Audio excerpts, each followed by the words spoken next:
All right guys, I have a product here from WAVLINK and it's an enclosure for the NVMe. Let's see if it's as good as they advertise on the package. Let's go. All right guys, so here's a package right here from WAVLINK, and they advertise that it's going to do 6,000 megabits per second for the read and 5,000 megabits per second for the write. And like I mentioned before, it's a USB 4 version 2 80 gigabit NVMe, and it supports the Thunderbolt 5. All right, so let's get inside and see what's going on. All right, pretty simple package, nothing crazy. See what's in the bottom. All right, so they have a package over here.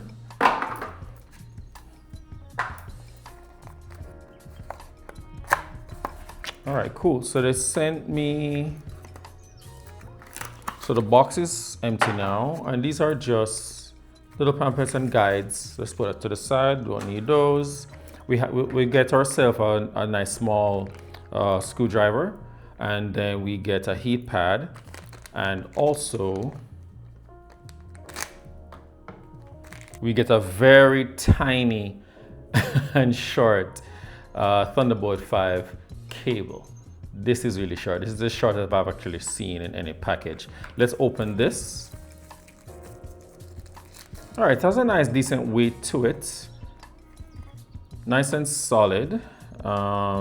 It seemed to have some vents on this side right here, and it also seemed to have some vents over here as well.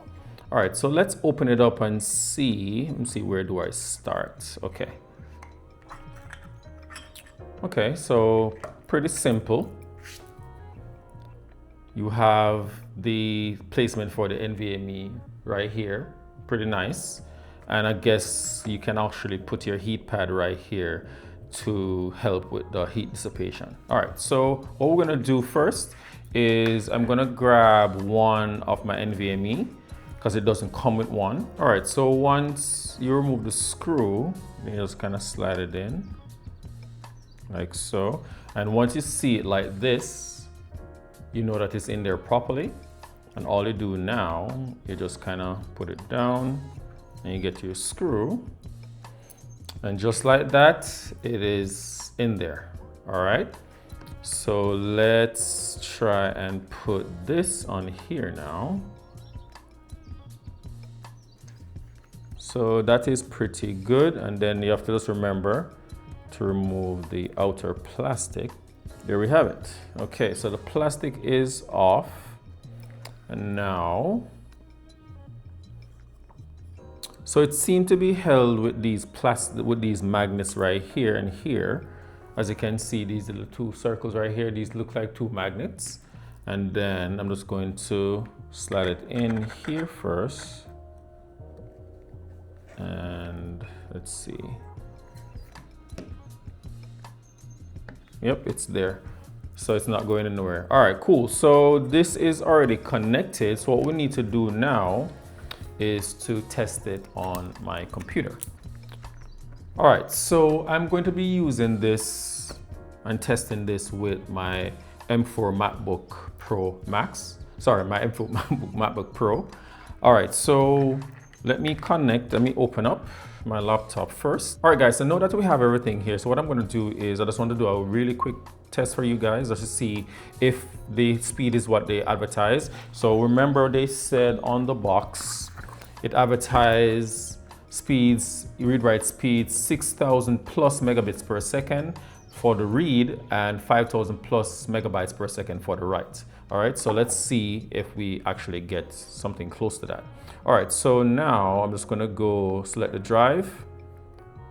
Drive is selected, and now I'm gonna do the 8 gigabits, and I'm just going to go ahead and test away.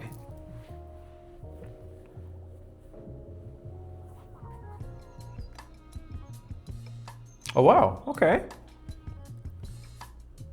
So I'm actually getting the plus, which is the 8 right here. It is pretty good on the read. Let's see what we get on the write. and we're getting 5,000 here. So it's pretty much within the range of what they actually advertise. So on final thing is we are getting 6,895 for our read and 5,005, you know, for the write. So that's pretty good so far. So let's test it with another one and see if it stands up with the same. So hold on one second. All right, so what we're gonna do, let's just select our target drive here. Good. All right, so now let's test it with the Blackmagic disk speed test and see how well it performs. And 1, 2, 3.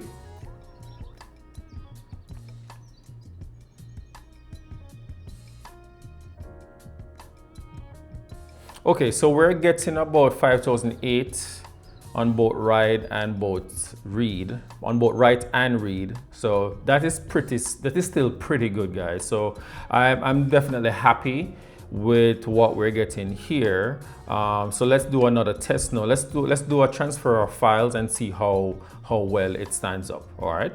All right, guys, so what I'm going to do now is this folder right here, I'm going to be testing this. So let's get the info on here. And pretty much it's a 39.91 gigabit file, a folder rather.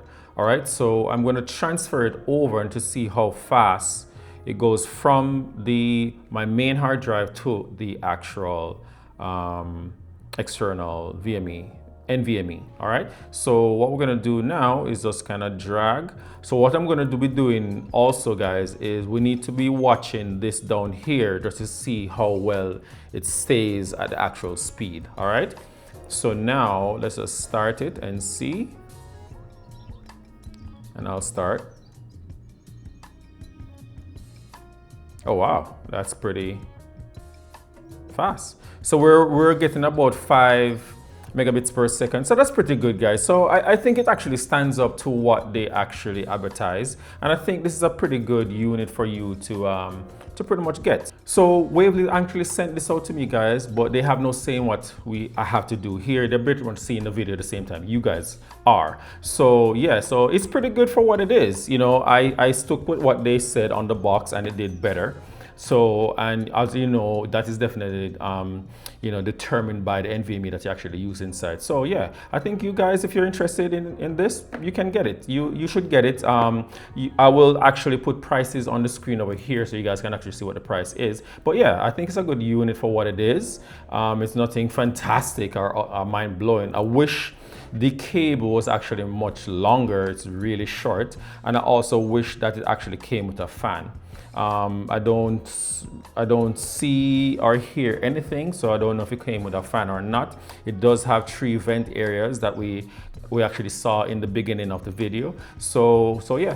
All right, guys, so let me know what you guys think of this in the comment section below, if it is something that you would consider getting for yourself. And if you do, guys, there'll be links in the description below. And if you guys have enjoyed this video, smash that like button, guys. If you guys are new to the channel, subscribe for more, and I'll catch you guys in the next one.